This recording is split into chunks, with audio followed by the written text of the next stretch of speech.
Hi guys! Welcome back to my channel. So for today's vlog, I'm going to show you what's inside my cabin crew bag. So if you're ready, let's start! So, tanan! So ito na yung trolley ko. So I'm going to show you what's inside. Kasi diba, some of you curious kung ano nga ba yung nasa loob ng cabin crew bags namin. Ano nga ba yung mga hinihila namin sa airport, diba? So, this is our small trolley. Yan. Hindi ko napapakita yung big trolley namin because that one is ginagamit lang namin siya tuwing layover. And same lang, halo siya ng laman. So, 1, 2, 3! So, yan.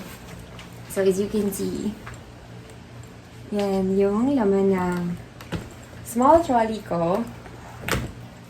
This black eco bag is, ang laman nito is PPE. PPE, yun yung ginagamit namin inside the aircraft. Yung mukha kaming mag-o-opera. Yan. So, yun yung mga I'll show you pictures na lang. Yan. So, ito yung laman niya. So, PPE. Itong small trolley is ito yung dinadala namin every flight. Domestic, sometimes even regional, yan yung dala namin. And then, next item na papakita ko sa inyo is my cabin shoes.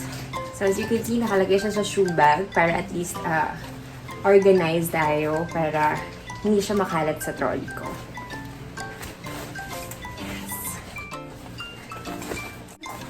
Ayan, cabin shoes. Siyempre, from time to time, sinasanitize din natin to. And then, this one naman is my run clothes. Run clothes means remain overnight. So, just in case mag-stay kami outstation, kabiglaan. So, we have to make sure na meron kami run clothes. Kailangan prepared kami. Just in case bigla ang na on ground yung na AOG yung aircraft. So, kailangan may pantulog kami, may panglabas kami. So, at saka extra uniform. I have here extra uniform. Yan, I have stockings, scarf. This one is yung yellow shirt and then the skirt. Usually, kaming mga crew is dinadala namin mga dress lang. So, thank you so much for this lovely dress by Celis. So, dress lang kadalasan yung dinadala ko during layover and yung mga pang round clothes ko nga. Para hindi siya bulky. So, yan. And, syempre, pantulog na. Kailangan, syempre, tear, no? Para hindi nakakaya sa roommate. So, yan. So, yan. Yan siya. And then, ano pa? Sige, may ako nakaayusin. And then, I also have laundry bag. So that, naka-organize sa malinis at marumi. Yan. So, dalawa yan. Isa sa uniform, isa sa civilian. And then, I also have umbrella. Umbrella just in case muulan or mainit masyado. So, I'm ready. And meron din akong, tawag dito? Strap.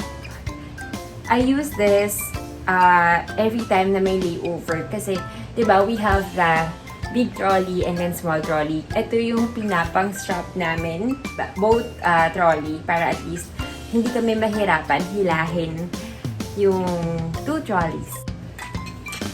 Diba? So, yan. And then, of course, face shield. Kailangan prepared tayo and may extra face shield tayo. Para just in case masira yung face shield natin, we have extra. Yan. Ano pa? Ito, ano ba to? This one is customs declarations. Yan. And then ito is yung ano lang ng trolley. Okay. And then, I also have this first aid from Seb. Binigay nila to for safety purposes. Ayan. So, meron ditong, ano ba? Cotton, alcohol, betadine, first aid. Okay, para prepared. So, dinadala ko rin siya in flight. Para just in case meron masugatan, meron akong personal use. And then, here, ano ba to? Ito yung manual namin. So, before kasi, check nila if meron kaming dalang this one, yung revision. So, kailangan meron akong copy sa bag. Ayan. Siyempre, hindi lang tayo cabin crew. Siyempre, raketera rin tayo. So, meron akong binibentang mga ointment for scars. So, ayan. Cabin crew sa umaga, raketera sa gabi. So, ayan. So, if you wanna buy, just comment down below so that I can give you information about this. So, I think that's it for my small trolley. Wala na ba? Teka lang, tingnan natin. Baka may natatago pa ako. Ay, wala na. That's it for my small trolley. Ang bilis ko naman mag-unpack. Sige. Okay, done with the small trolley. And, of course, this one. Kung ano yung laman ng aking bag. Ayan. So, ito, sobrang gusto ko tong bag na to kasi dami niyang nilalagay. Kahit punong-puno na siya, hindi pa rin siya mukhang bulky. So, anyway, so, ayan. So, here, I have this pouch. Mahilig ako sa pouch, actually. So, pag nasa mall kami nila mama, tsaka ng mga friends ko, kadalasan nandun ako sa pouch section. Nandun ako sa mga organizers. Pero ang hilig ko lang sa pouch, pero minsan hindi ko na na-organize yung gamit kasi sobrang daming pouch. So, here. So, I have mask inside this pouch. Yan.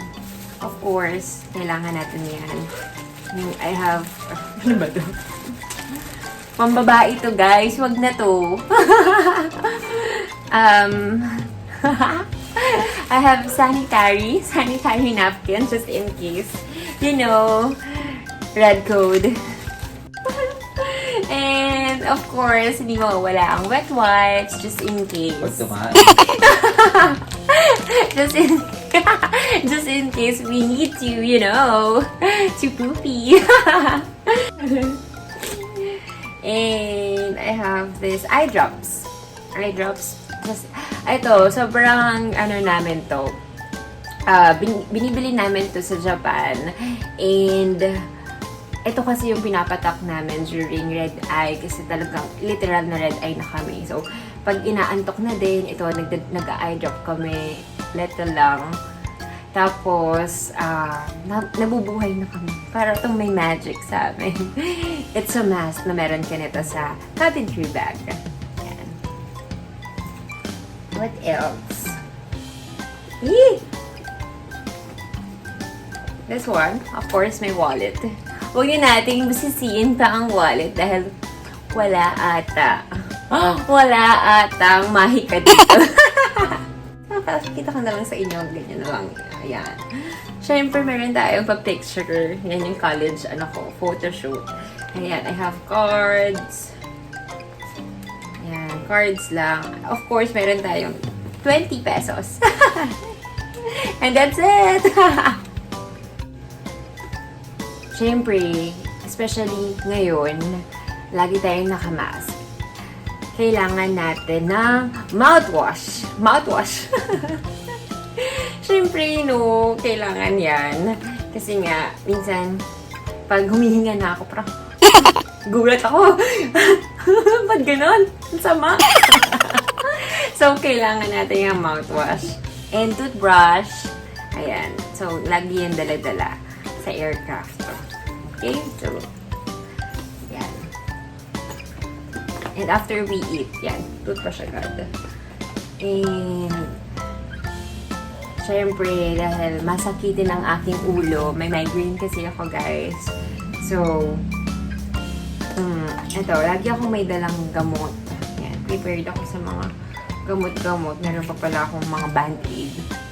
Kasi madalas din akong gas-gas, ganyan. So, yun. So, may dala ako ditong Biogesic, Bioflu. Yung dala ko rin yung pang-hika.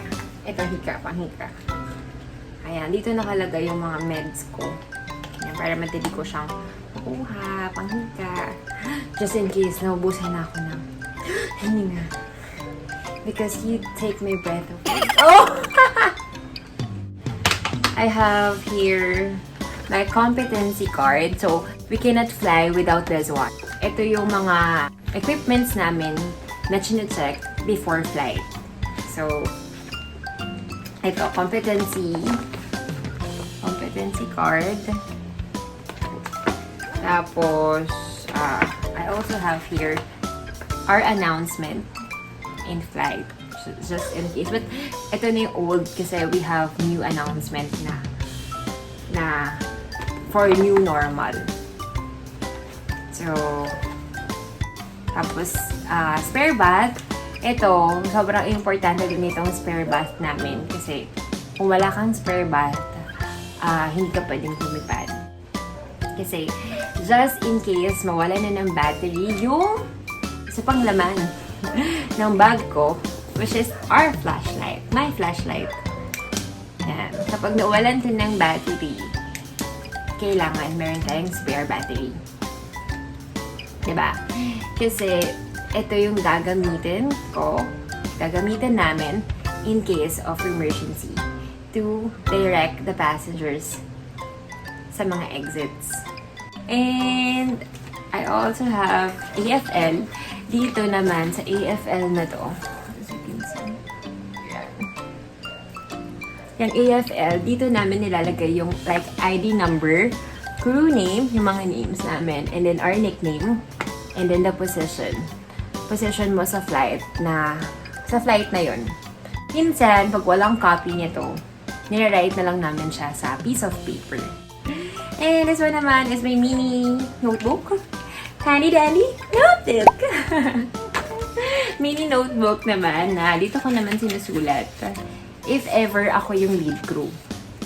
So, yan. Sinusulat the name of the captains and then yung mga pangalan ng kalipad, yung flight number, and yung boarding clearance, doors closed, yung mga ganyan. Saka kung ilan yung pax load, yan, dyan namin nilalagay. And if delayed at hindi delayed ang lipad, ang flight. So, yan. So, yan ang laman. And then, ano pa ba? So, this one is makeup kit. And then, of course, kailangan meron din akong lotion sa bag because lalo na ngayon na lagi tayo nagsasanitize ng hands sa alcohol. So, syempre nakaka-dry siya, no? And especially in flight, kapag nasa aeroplano, sobrang nakaka-dry talaga siya. Ibang level talaga. So, Nivea, maraming salamat. Baka naman. So, Nivea yan. Thank you. And, of course, for my hair, kailangan, for my hair, kailangan fix ang hair natin. Walang mga tutsang.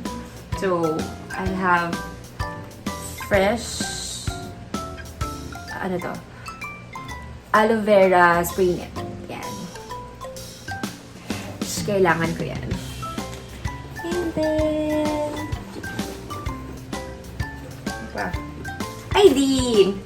Of course, hindi ka pwedeng lumipad nung wala kang ID at hindi ka rin makakapasok ng opisina. Kung wala kang ID. Okay? And then, candy. May candy ako. Wala na ata, guys. Alcohol. Alcohol. Meron akong alcohol dito at meron din akong alcohol dito. So, ito, nakalabas na siya para hindi na ako mahirapan spray-spray. Kuha ng alcohol. At least ready na. Sa labas, nakasabit na siya. So, just like that. Sorry. Yan. And meron ulit akong extra. Para, just in case maubos na hindi ko na malayan. Hindi ko na refillan. So, ayan. I also have concealer. Nasa pocket siya. And, last one! Ito, yung kailangan nating dala every time we travel. And this is ball pen! So, kailangan nyo to, guys. Lalo na ngayon na kailangan, syempre, may dala kayong sari-sariling pen. Kasi, syempre, bakit naman nahihiram kayo or gagamit kayo ng mga ball pen like sa mall or sa airport, diba? Siyempre, iniiwasan nga natin yung mga hawak-hawak, diba? And all. So, bring your own pen every time you travel. Please. Okay? It's for your own safety also. So, that's it. So, yan ang laman ng isang cabin crew. Laman ng isang cabin crew? Laman ng bag ng isang cabin crew. So, that's it. Meron pa ba? Wala na. Candy. Candy? Para just in case nakakahilo, meron kaming candy din. Akong candy. So, that's it, guys. Wala na. Sana na-enjoy niyo yung papakita ko sa inyo ng laman ng mga bag ko. Na-shock ba kayo? May mga ganun pala kaming items na dala inside our bags. If may gusto pa kayong ipagawang vlog sa akin, comment down below if about flying, about being a cabin crew. Gagawin natin yan. Thank you so much, guys, for watching. And don't forget to like, share, subscribe, and ring the bell button for you to be notified for my upcoming vlogs. Always remember that God is with you, and He is mindful of you, ka-vibe. Have a good night. Bye-bye.